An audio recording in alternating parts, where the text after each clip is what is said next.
আবু তালহা ও এক সুন্দর পাখি। রাসূল সাল্লাল্লাহু আলাইহি তখন মদিনায় বসবাস করেন। সেখানে আবু তালহা রাদিয়াল্লাহু নামে একজন সাহাবী ছিলেন।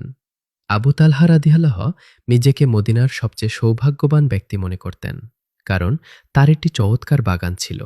এত সুন্দর ও মনোহর বাগান মদিনায় আর কারও ছিল না। বাগানে স্বচ্ছ ও শীতল পানির একটি ঝর্ণাধারা ছিল। চমৎকার এই পানির ফোয়ারার কারণেই বাগানটি সবসময় সবুজ, সজীব ও প্রাণবন্ত থাকত। আবু তালহা রাদিয়াল্লাহুর কাছে দিনের সবচেয়ে প্রিয় মুহূর্ত ছিল বিকেলবেলা, যখন তিনি তার প্রিয় বাগানে আসরের নামাজ আদায় করতেন। মাথার উপর দিয়ে হালকা মৃদু বাতাসে দোল খাওয়া খেজুর গাছের পাতা আর পাশ দিয়ে বয়ে যাওয়া পানির শব্দ, সব মিলিয়ে এক অসাধারণ পরিবেশ ছিল সেখানে। বাগানের এই চমৎকার পরিবেশের জন্যই আবু তালহা রাদিয়াল্লাহু বাগানের ভেতরেই নামাজ পড়তে পছন্দ করতেন। আল্লাহ রাব্বুল আলামিন তাকে যে অফুরন্ত নিয়ামত দান করেছেন, আবু তালহা রাদিয়াল্লাহু একবারের জন্যেও তা ভুলে যেতেন না। তাই সব অবস্থাতেই তিনি আল্লাহর শুকরিয়া আদায় করতেন।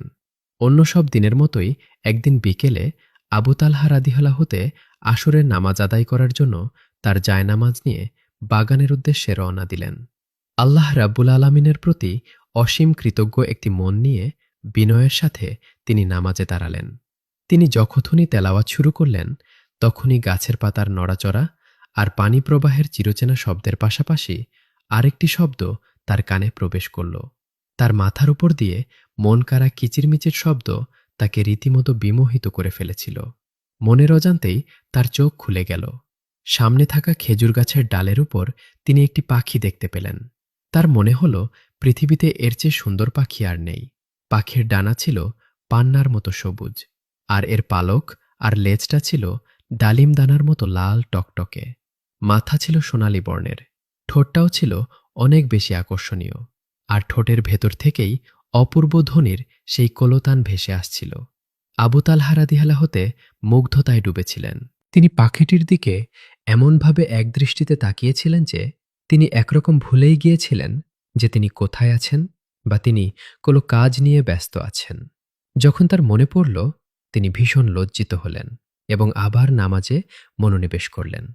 যেখানে তিনি তেলাওয়াত থামিয়ে দিয়েছিলেন, আবার সেখান থেকেই তিনি তেলাওয়াত শুরু করলেন। এরপর তিনি স্বাভাবিকভাবেই নামাজ শেষ করলেন, কিন্তু ততক্ষণে পাখিটি উড়ে চলে গেছে। কিন্তু উড়ে গেলেই বা কি, পাখিটিরও এই বাগানটা ভীষণ পছন্দ হয়েছিল। এত সুন্দর বাগান, যেখানে চাইলেই বীজদানা খাবার হিসেবে পাওয়া যায়, আবার ঝর্ণাধারাও আছে। পাখির বাসা বানানোর জন্য এর চেয়ে উত্তম জায়গা আর হতেই পারে না। পরের দিন আবার আবু তালহা রাদিয়াল্লাহু জায়নামাজ নিয়ে বাগানে তার প্রিয় খেজুর গাছের নিচে এসে দাঁড়ালেন এবং নামাজ শুরু করলেন। কিন্তু আজ তিনি খেয়াল করেননি যে তারই মাথার উপর গাছের ডালে পাখিটি নিজের বাসা তৈরি করে নিচ্ছে। একটু পরই পাখিটা আবারও মিষ্টি সুরে গান গাইতে শুরু করল। আবারও আবু তালহা রাদিয়াল্লাহু নামাজে তার মনোযোগ হারিয়ে ফেললেন।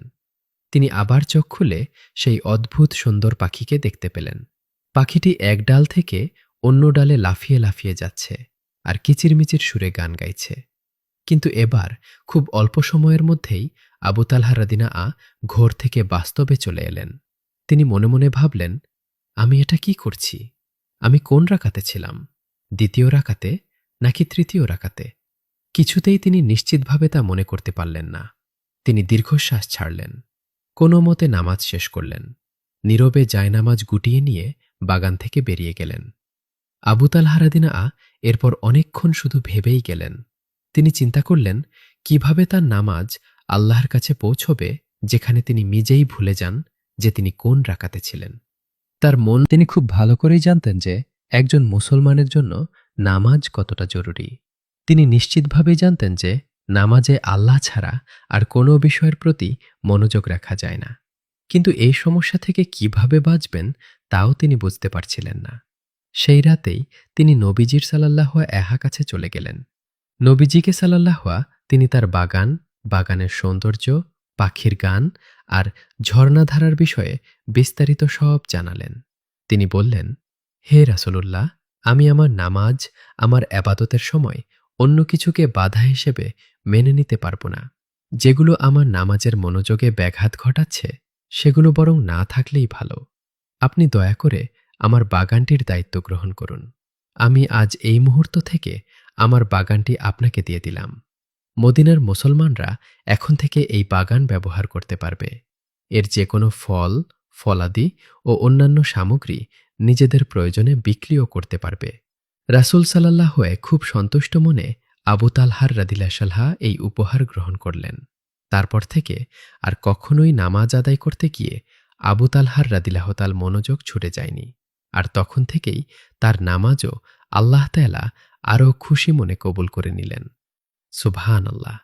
একজন মুমিনের জন্য নামাজের সময় দুনিয়াবী সব চিন্তা ও মোহ থেকে মুক্ত হয়ে সম্পূর্ণ মনোযোগ আল্লাহর দিকে রাখা জরুরি। নামাজে মনোযোগ নষ্ট হওয়া বা রাকাত ভুলে যাওয়া আত্মিক দুর্বলতার লক্ষণ, যা দ্রুত দূর করার চেষ্টা করা উচিত।